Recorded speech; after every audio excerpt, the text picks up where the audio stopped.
بسم الله الرحمن الرحيم الحمد لله رب العالمين وسلام على عباده الذين اصطفى السلام عليكم ورحمة الله وبركاته waxaan sii wadayaa maanta hadii ilaahay yiraahdo casharadii aan uga hadlayay maxay ahaato waxyaabaha ilaahay uu jecel yahay subhanahu jalla wa ala ama uu nala jecel yahay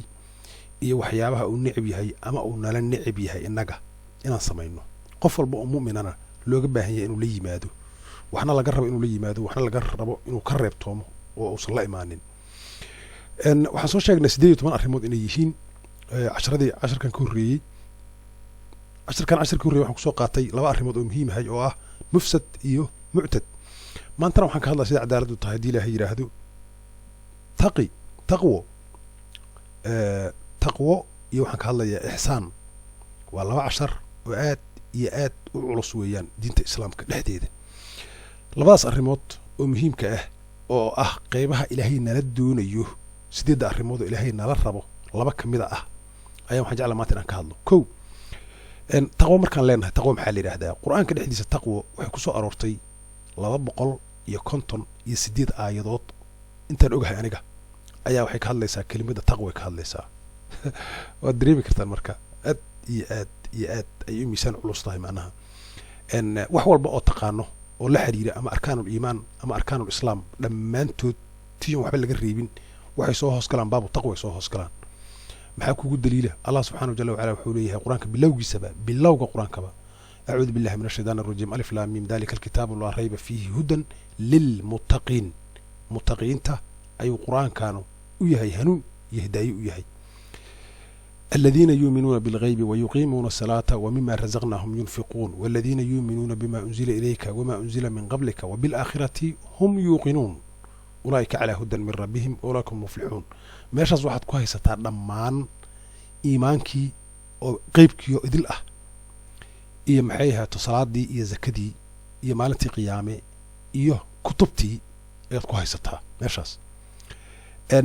waxa laga yaabaa inaad tiraahdo siyaamkii iyo xajkii iyo waxyaabo noocaas ah ayaguna sidoo kale weeyaan ana ku sheegayay siyaamka ilaahay markuu ka hadlay wuxuu leeyahay kutiba alaykum as-siyam kama kutiba ala alladina min qablikum la'allakum tattaqun ayu ilaahay leeyahay tattaqun siyaamka waxa laga yaabaa inaad taqwo heshaan markaad soonka sameydaan sidoo kale xajka ilaahay markuu ka hadlay wuxuu leeyahay alhajj ashhurun macluumaat aayada bilowgeeda ilaa meesha ugu dambayso ilaahay uu leeyahay watazawwadu fa inna khayra zaadi taqwa wa taqun ayu ilaahay subhanahu jalla wa ala idan kulli inta taqaano arkaanul islaam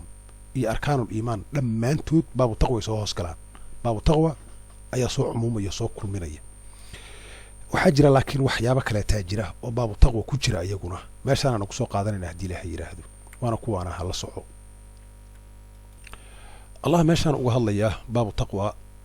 aayada 177 suura baqara suurada labaad rabbi wuxuu leeyahay laysa albirru an tuwallu wujuhakum qibala al-mashriqi wal-maghribi walakin albirra man aamana billahi wal yawmil aakhir wal malaa'ikati wal kitabi wan nabiyyin wa aata al-mala ala hubbihi dhawil qurba wal yatama wal masakin wa ibn as-sabili was-sa'ilin wa fi ar-riqabi wa aqama as-salata wa aata az-zakata والموفون بعهدهم إذا عاهدوا والصابرين في البأساء والضراء وحين البأس أولئك الذين صدقوا وأولئك هم المتقون أي الله سبحانه جل وعلا هل كان أي كفافه يا الله تطلي وحوليها الله إن بري قلبي لو جيستو بارني وضو ما أهن لكن بارني وضو رمتها هو حويان قفك إلهي الرمية مالت آخر الرمية ملائكة الرمية كتبة الرمية نبية الرمية حري سبحية أسقو جعل qaraabada siiya agoonta siiya masaakiinta siiya dadka wadada ku socday qaxootiga aan baahan siiya kuwa wax weydiisanaya ee weydiinaya wax si dhahay siiya oo qofkii wax ku soo weydiisanaya wax sidal rabaa awoodo wa fi riqaabi kuwa qoorta xiran siiya oo maxay ahayd ma doonta ah ama maxay ahayd sida kale u qoor xiran wa aqama salaada tukada wa ta zakata bixiya wal muufuna bi ahdihim balanta oofiya dad badan waxa ka maqan wal muufuna bi ahdihim ila ahdu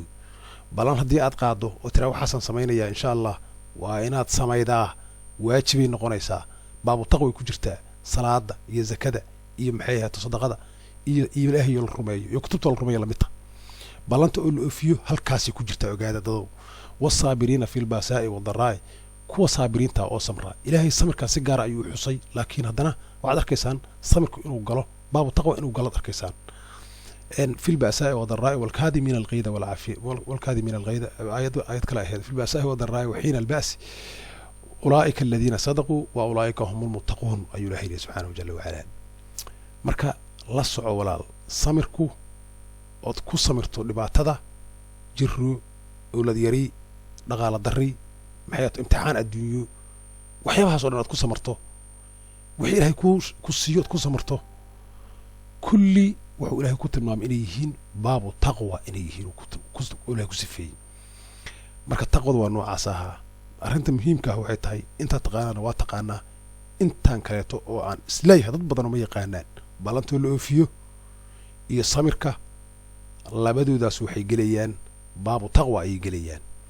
maxay helayaan? qofka taqiga muxuu helayaa? allah subxaanahu jala wacala wuxuu leeyahay suura qasas aayadda 83: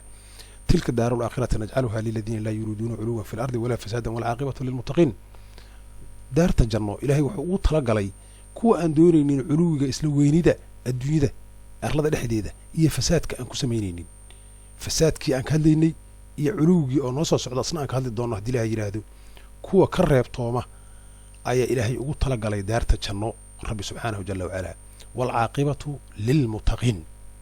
waa taas ahaa. muttaqiinta ayay noqonayaan. qofka fasaadka ka hara, culuwigana ka hara, waa taqi. maasha allah weeyaan.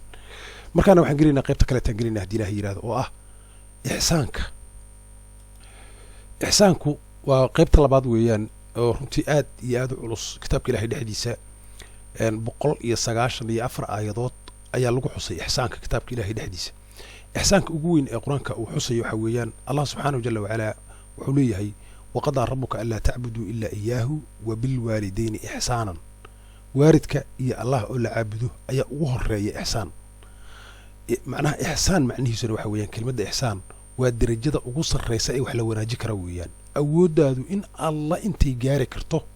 oo wanaaga ood samayn kartaa ixsaan la yidhaahdaa. masalan nabigu sala allahu alay wasalam xadiiskiis wuxuu ku leeyahay ilaahay caabud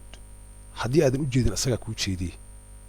adigoo u jeedidoo kale oo caabud, haddaadan arkaynin asaa ku arkaaye, fa in lam takun taraahu fa inahu yaraak. waa muhiim weeyaan runtii, waana ixsaan meesha ugu sarraysa weeyaan. waalidka sidoo kaleeto inaad baari u noqoto oo muxsin aad u noqoto, mar alla markaad aragta aad u khuduucdo, aad maxaygato cagaha ka dhunkato, aad maxaygato aad wax alla waxay ku yidhahdaan aad aqbasho, muxsin ayaad noqonaysaa. waxaa kaloo ixsaan ah sadaqa haddaad bixinayso oo kaleeto, sadaqa fiican bixi oo qofka ka farxinaysa aad siido. meeshaanay ku caddahay in badanna waxayba isgalaanba, taqwaday isgalaan. masalan aayadda suuradda 3 suura aali cimraan aayadda 134 rabbi wuxuu ku leeyahay aladiina yunfiquuna fi saraa'i waaldaraa'i waalkaadimiina alghayda waalcaafiina can innaasi wallahu yuxibu almuxsiniin. waa kaasaa mujeedaa kuwa muxsiniinta ilaahay wuu jecel yahay subxaanahu jala wacalaa, ee xoolahooda bixiya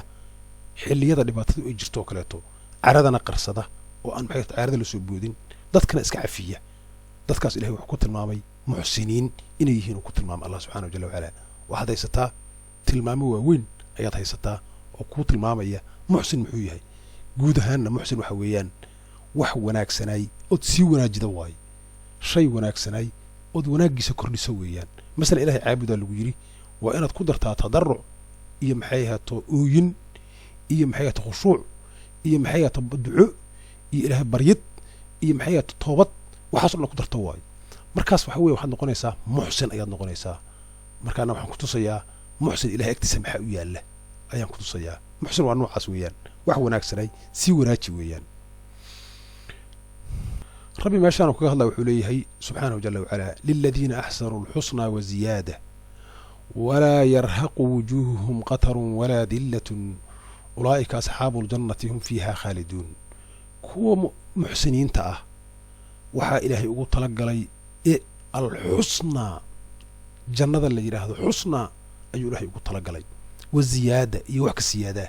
dad badan waxay ku fasiraan oo mufasiriina ziyaadadu waxa weeyaan aragtida ilahay la arkayo subxaanahu jala wacalaa.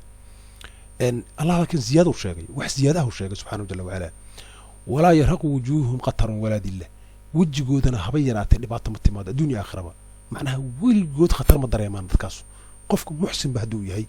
oo uu baari yahay oo qof macnaha mar walba daacada uu yahay oo qof si fiican u fakera uu yahay oo qof aan colaad cidna u qabin uu yahay, qof aan cidna inuu dhibaateeyo jecleen yahay, qof waalidka u roon uu yahay, qof ilaahay si fiican u barya uu yahay, qof ilaahay caabuda uu yahay, qofkaas ilaahay wuxuu leeyahay dhibaato ma arkaba kaas weligiis dhibaato ma arkayo qatarna ma arkayo dullina ma arkayo ulaa'ika asxaabul jannati hum fiiha khaalidiin wala ilaahi subxaanahu wa jalla wa ala idan walaalka sharafta lahow aan ku dadaalno kulligeen nafteyda iyo naftaada cid walba u dardaarmi kartaba inaan samayno muxsiniin inaan noqonno muttaqiinna inaan noqonno qaybo kalena dabcan way noo soo socdaan haddii ilaahay yidhaahdo oo ilaahay nooga baahan yahay subxaanahu wa jalla wa ala inaan la nimaadno intaas ayaan jeclaysa inaan kusoo idleeyo ilaahay nagu anfaco haddii aan xaqa sheegay ilaahay baa waafajiyey subxaanahu wa tacaala haddii aan wax qaldayna rabbiga iyo xafiisyada midhaafaan weydiisanayaa wassalaamu calaykum waraxmat ullaahi wabarakaatuh